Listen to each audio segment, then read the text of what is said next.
Assalamualaikum warahmatullahi wabarakatuh. Perkenalkan, nama saya Wulandari. Saya akan menjelaskan tentang teori manajemen. Baik, teori manajemen adalah kumpulan konsep dan prinsip yang menjelaskan bagaimana organisasi dapat mencapai sebuah tujuan secara efektif dan efisien. Teori manajemen ilmiah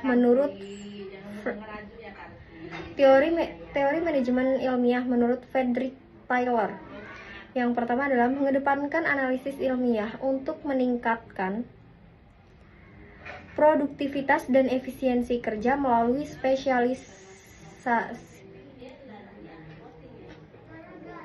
Teori manajemen ilmiah menurut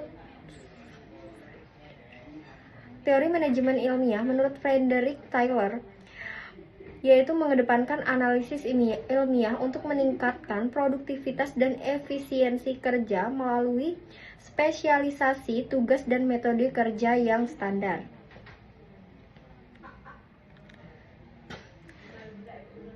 Teori manajemen klasik. Teori manajemen klasik menurut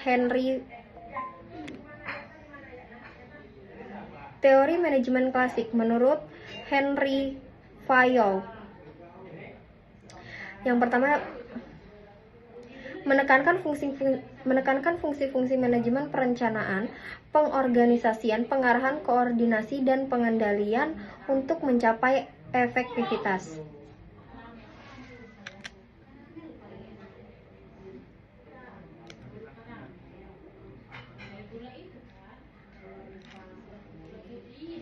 Teori manajemen kontingensi.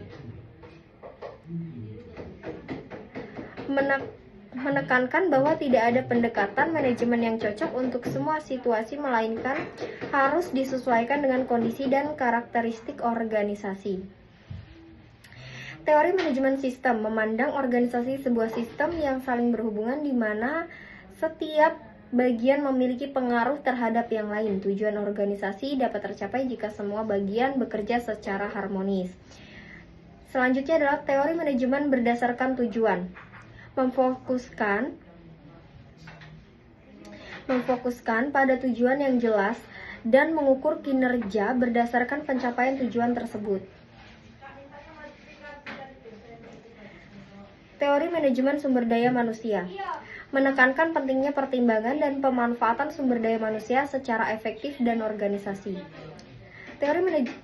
Selanjutnya, teori manajemen mutu total memfokuskan pada kualitas produk atau layanan sebagai kunci keberhasilan organisasi dengan melibatkan seluruh karyawan dalam perbaikan terus-menerus.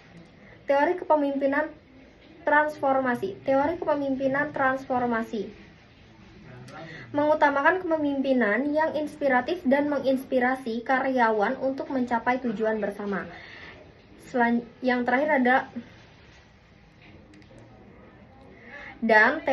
dan teori kepemimpinan servis memprioritaskan kebutuhan karyawan dan kepentingan mereka dalam mencapai tujuan organisasi. Prinsip manajemen adalah dasar-dasar atau kaidah yang menjadi pedoman dalam menjalankan kegiatan manajemen agar tujuan organisasi dapat tercapai secara efektif dan efisien. Prinsip-prinsip ini membantu dalam perencanaan, pengorganisasian, pelaksanaan, pengendalian kegiatan, serta memastikan penggunaan sumber daya yang optimal. Beberapa prinsip manajemen yang umum dikenal yaitu: pertama, ada pembagian kerja. Membagi pekerjaan menjadi tugas-tugas yang lebih kecil dan spesifik agar lebih efisien. Yang kedua, ada wewenang dan tanggung jawab. Setiap posisi memiliki wewenang untuk mengambil keputusan dan tanggung jawab atas hasil kerjanya. Yang ketiga, ada disiplin. Karyawan harus mematuhi aturan dan prosedur yang berlaku dalam organisasi. Keempat, ada kesatuan perintah. Setiap karyawan hanya menerima perintah dari satu atasan langsung untuk menghindari kebingungan. Yang kelima, ada kesatuan pengarahan. Setiap kelompok dengan tujuan yang sama harus memiliki satu rencana dan satu pimpinan. Keenam, ada mengutamakan kepentingan organisasi di atas kepentingan pribadi. Kepentingan organisasi harus lebih diutamakan daripada kepentingan individu. Yang ketujuh, ada pemberian upah. Karyawan harus mendapatkan imbalan yang adil dan sesuai dengan pekerjaannya. Kedelapan, ada sentralisasi. Penentuan tingkat pengambilan keputusan apakah terpusat pada manajemen puncak atau tersebar di berbagai tingkatan. 9, ada hierarki. Adanya tingkatan wewenang dan tanggung jawab dalam organisasi dari atas ke bawah. Yang 10, ada keteraturan. Setiap orang dan benda memiliki tempatnya masing-masing dalam organisasi. Ke-11, ada keadilan. Perlakuan yang adil dan setara terhadap semua karyawan. Ke-12, ada stabilitas masa jabatan karyawan. Memberikan kepastian masa jabatan kepada karyawan agar mereka merasa aman dan termotivasi. 13, inisiatif. Memberikan kesempatan kepada karyawan untuk mengambil inisiatif dalam menjalankan tugasnya. Terakhir yaitu semangat kesatuan. Membangun semangat kerjasama dan kekompakan di antara karyawan. Prinsip-prinsip ini bersifat fleksibel dan dapat disesuaikan dengan kondisi dan situasi yang berbeda-beda. Penerapan prinsip-prinsip manajemen yang tepat akan membantu organisasi mencapai tujuan yang telah ditetapkan secara efektif dan efisien. Assalamualaikum warahmatullahi wabarakatuh. Perkenalkan, nama saya Yulis Ananda Putri. Di sini saya akan menjelaskan bagian-bagian dari manajemen. Adapun bagian-bagian dari manajemen terdiri dari 11 bagian. Yang pertama, manajemen sumber daya manusia. Yang kedua, manajemen pemasaran. Yang ketiga, manajemen keuangan. Yang keempat, manajemen operasional. Yang kelima, manajemen bisnis. Yang keenam, manajemen strategis. Yang ketujuh, manajemen hubungan masyarakat. Yang kedelapan, manajemen penjualan. Yang kesembilan, manajemen rantai pasokan. Yang kesepuluh, manajemen pengadaan. Dan yang ke-11, manajemen teknologi dan informasi. Yang pertama, manajemen sumber daya manusia atau yang disebut dengan SDM adalah memfokuskan pada pengelola karyawan mulai dari rekrutmen, pelatihan, evaluasi kinerja hingga hubungan kinerja.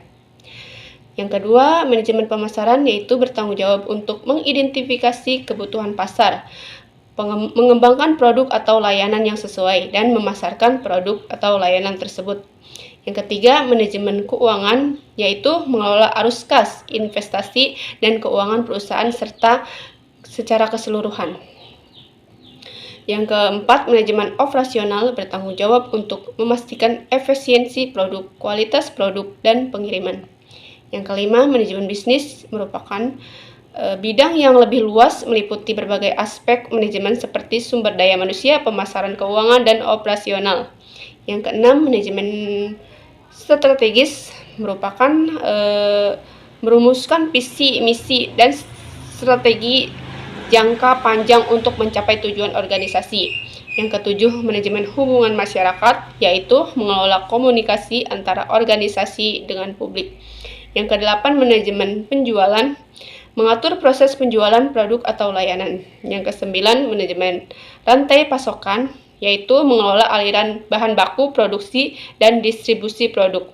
Yang ke-10, manajemen pengadaan, yaitu bertanggung jawab untuk membeli bahan baku dan peralatan yang dibutuhkan. Dan yang ke-11, manajemen teknologi dan informasi, mengelola teknologi dan informasi yang digunakan oleh organisasi. Assalamualaikum warahmatullahi wabarakatuh. Perkenalkan, nama saya Raffiani dengan NIM 110122000847.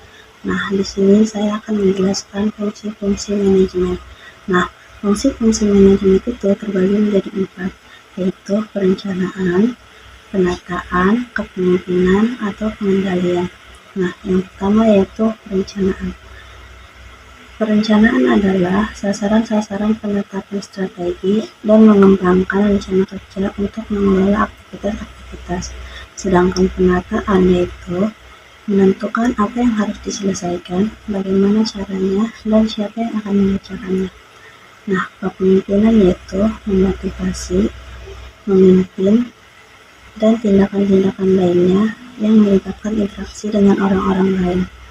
Dan pengendalian yaitu mengawasi aktivitas-aktivitas demi memastikan segala sesuatunya terselesaikan sesuai rencana.